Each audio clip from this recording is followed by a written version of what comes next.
Bonjour à tout le monde, ici Jean-Claude Selly, guérisseur, magnétiseur médium en Suisse. Aujourd'hui, je vais vous parler de la montagne qui vient à Mahomet.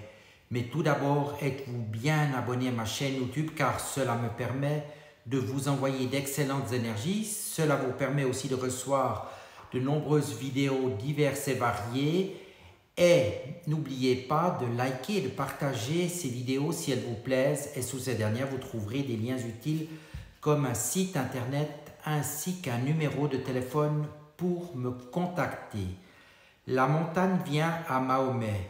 Les gens sont endormis, ils ne se réveillent qu'une fois morts, disait Mahomet. La présente histoire du monde inclut les parties que les historiens conventionnels rejettent, récits qui occupent malgré tout une place importante dans notre imaginaire collectif. L'expression « croire à la magie » peut vouloir dire deux choses, croire que l'utilisation de la magie est justifiée ou croire que la magie opère. Si vous n'avez pas cédé à l'idée immatérialiste selon laquelle l'esprit n'est qu'un produit dérivé de la matière, vous pourriez bien l'utiliser dans cette seconde acception.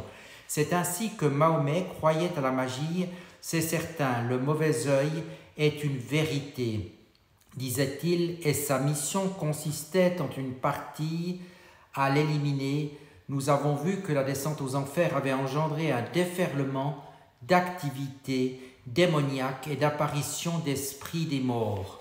La frontière entre le monde physique et le monde spirituel semblait alors très mince, et les religions, les philosophes et les sectes continuèrent à proliférer. Les écoles de mystère dans des lieux tels que Luxor, Karnak, Delphes, Corinthe et Éleusis, où l'entrée dans les mondes spirituels s'effectuait dans des conditions contrôlées, fermaient. Les prêtres, les mages qui savaient pratiquer ces techniques étaient contraints à la clandestinité. Nombre d'entre eux s'enfuirent vers le sud, en Arabie, ce qui explique peut-être en partie pourquoi cette région est souvent associée à une terre d'enchantement dans l'imaginaire collectif. Nous avons retracé le développement de la faculté de libre arbitre propre à l'homme. Dorénavant, les individus étaient capables d'exercer cette faculté pour essayer de contraindre les êtres spirituels à se soumettre à leur volonté.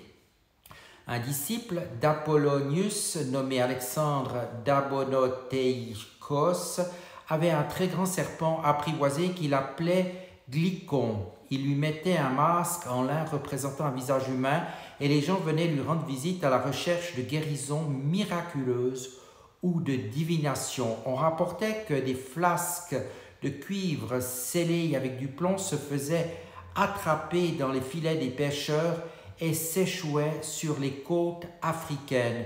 Si on cassait le bouchon de plomb, disait-on, une fumée bleuâtre s'échappait de la flasque et prenait l'espace d'un instant une forme humaine. C'était dans ces flasques que Salomon avait emprisonné les djinns.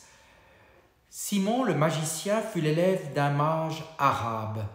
Il voyageait beaucoup, accompagné d'une très belle femme nommée Hélène. Il affirmait qu'elle était la réincarnation d'Hélène de Troie. On disait que son pouvoir de magicien lui venait en partie de la magie sexuelle qu'il pratiquait avec elle. Ses exploits étaient de notoriété publique. Il savait guérir les malades et ressusciter les morts, animer et faire parler les statues, voler et se rendre invisible.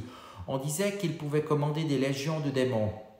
Il enseignait que chaque être humain avait l'origine de l'univers, source d'un pouvoir au plus profond de lui. Plus tard, quand ses propres pouvoirs et sa notoriété commencèrent à décliner, il permit qu'on l'enterre vivant pendant 3 jours, promettant de ressusciter. Mais lorsque la population se rassembla pour assister à l'événement, elle entendit ces cris retentir depuis l'enfer. Le pape Paul Ier fit construire une église sur sa tombe par mesure de sécurité. Mahomet naquit en 570. Il grandit dans un pays où les gens avaient jadis cru en un créateur suprême, mais avaient depuis revu leurs attentes à la baisse et vénéraient désormais des idoles sculptées dans du bois, du granit ou de l'agate. Leur principal lieu saint était la Kaaba. À la Mecque, des centaines d'idoles en bois et en pierre étaient disposées à l'extérieur comme à l'intérieur, dont de nombreuses étaient pareilles de bijoux. Certaines avaient la forme d'animaux, à l'instar de Nasr, le dieu des vautours. D'autres représentaient les divinités stellaires et planétaires, y compris 3 déesses de la lune. Le sanctuaire abritait des statues de Moïse et de Jésus-Christ, ainsi qu'une peinture de la Vierge Marie. On y faisait des sacrifices, parfois des centaines de chameaux en même temps. La Mecque était par ailleurs un grand nœud commercial. D'immenses caravanes y entraient pour vendre des chameaux, des esclaves et des femmes. Les médecins et les magiciens y côtoyaient les voleurs, les joueurs et les prostituées. Quand Mahomet avait 6 ans, sa mère mourut et on l'envoya vivre avec son grand-père. Il travailla comme berger, comme chamelier pour des marchands, puis à l'âge de 25 ans, commença à gérer les biens d'une riche veuve, Khadija. Mahomet aimait parcourir la campagne seul, plantant parfois sa tente sur le mont Hira, qui offrait une vue imprenable sur la ville et les plaines. Quelque chose le perturbait, une soif d'infini. Les cultes de la Kaaba ne suffirent pas. Il n'adressa la parole à personne pendant plusieurs mois. Il commença à se négliger et avait un air ébahi. Il entendait des voix dont il savait qu'elles n'étaient pas humaines. Un jour, il entendit une nouvelle voix dans le vent. « Tu es l'élu, proclame le nom du Seigneur. » Il alla se réfugier dans une grotte, mais vit la silhouette d'un personnage gigantesque à ses côtés. Était-ce un djinn?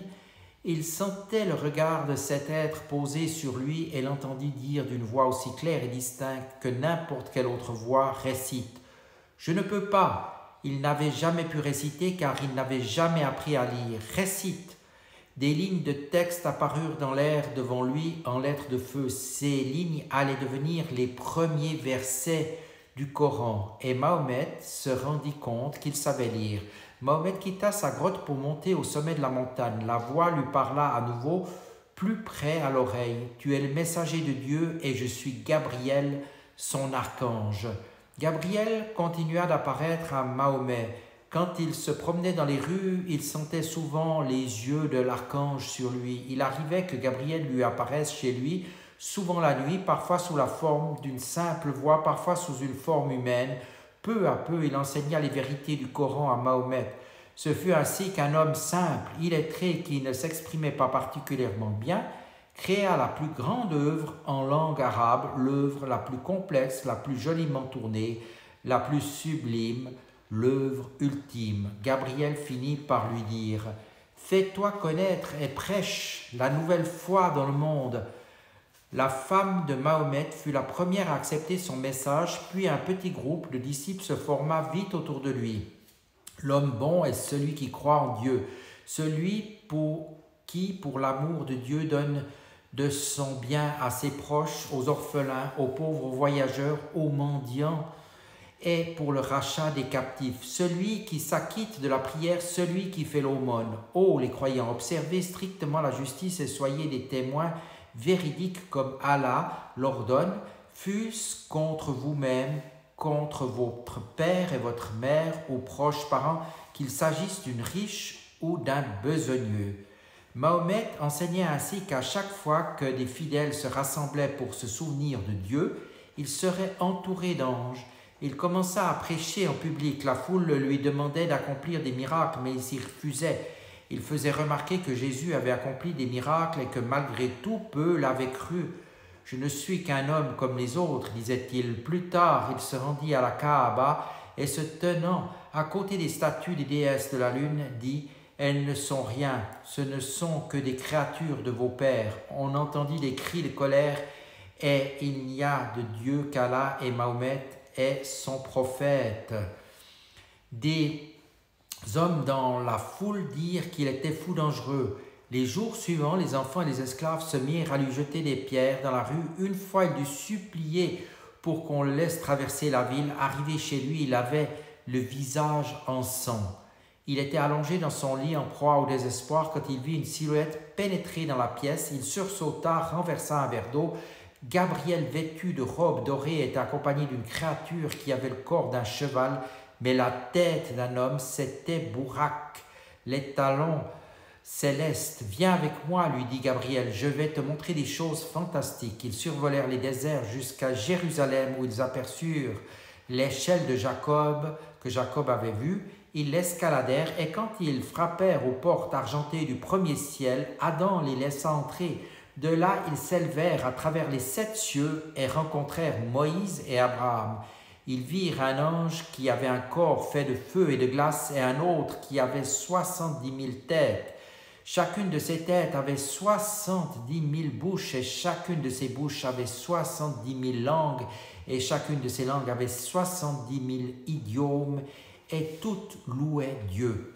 Au 7e ciel se trouvait la maison peuplée. Gabriel dit à Mahomet que 70 000 anges la visitaient chaque jour. Mahomet se joignit aux anges pour en faire 7 fois le tour. Dieu était assis sur son trône au-dessus du 7e ciel.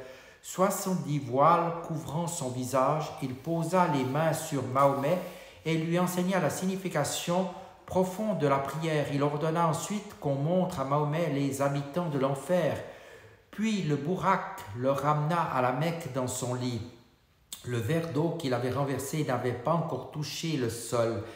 Comme Enoch et Paul, Mahomet avait été embarqué dans un voyage céleste qui changerait le cours de l'histoire.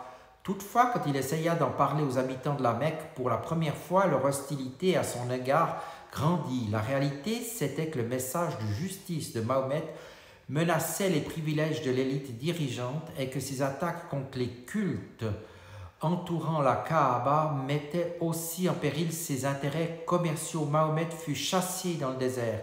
Là, parmi les tribus bédouines, il reçut un soutien massif. Le monde moderne était en train de naître dans ce désert, non seulement à travers le message de la liberté et d'égalité de Mahomet, mais aussi car il refusait toujours d'approuver les miracles. À ses yeux, le monde matériel, le monde sensible était suffisamment miraculeux. Pour le reste, il persuada les gens de le suivre, car ces vérités universelles étaient censées, en mettant l'accent sur la logique et sur les choses dont la véracité était évidente ou démontrable, l'islam jetait les bases de sa science moderne.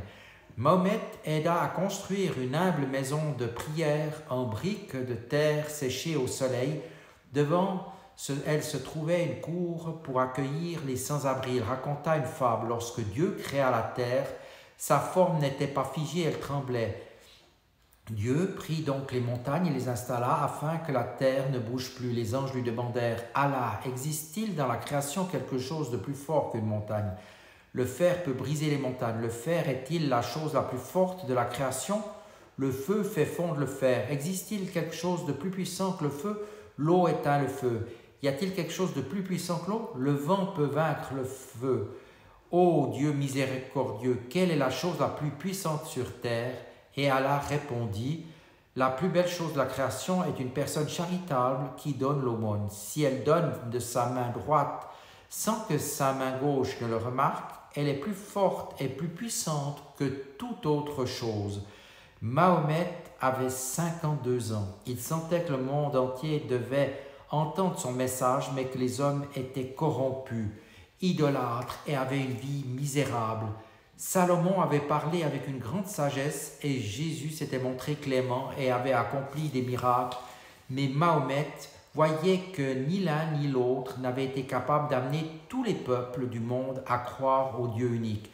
Mahomet proclama que tous ceux qui souhaitaient servir Allah et son messager devaient se réunir devant un puits près de Médine. 300 hommes s'y rendirent. Ils n'avaient que 2 chevaux et 70 chameaux. Les ennemis de Mahomet, eux, avaient levé une armée de 2000 hommes. Les 2 camps se firent face. Mahomet brandit le drapeau noir de la guerre, puis ramassa une poignée de sable qu'il jeta en direction de ses ennemis avec ces mots: « Que leur visage soit couvert de honte et de confusion. » Le vent emporta le sable et fit apparaître des anges à l'horizon, jetant l'effroi dans le cœur des incroyants. Ils trouvèrent également une étrange épée dans le sable. Mahomet s'en saisit. Elle faisait plus de 6 mètres de long et avait 2 lames. L'ennemi déserta devant Mahomet et ses hommes. Plus tard, il dit: « Les anges de Dieu nous ont apporté la victoire Aujourd'hui, quand Mahomet entra triomphalement dans la Mecque, il traversa les rues désertes et se dirigea droit sur la Kaaba. Il en fit 7 fois le tour, puis il saisit son bâton et brisa toutes les idoles jusqu'à ce qu'elles gisent en pièces sur le sol poussiéreux, même la statue d'Abraham. Quand les habitants se rendirent compte que Mahomet ne leur voulut aucun mal, ils commencèrent à sortir de leur cachette. Ils restèrent à regarder fixement les montagnes d'idoles brisées, puis ils entendirent un bruit et tous levèrent les yeux. Levez-vous pour la prière est meilleure que le sommeil. C'est un homme à la peau noire, un esclave affranchi auquel Mahomet avait fait l'honneur de devenir le premier muezzin. Mahomet mourut en 632. On rapporta la présence d'un vieil homme étrange avec une barbe blanche à ses funérailles. On le vit d'abord debout à l'arrière de la foule, puis il sembla se déplacer d'un bond jusqu'à se retrouver à côté du corps. Il présenta alors ses condoléances aux proches compagnons de Mahomet. Quand il eut disparu, ses compagnons expliquèrent qu'il s'était entretenu avec Al-Qidr.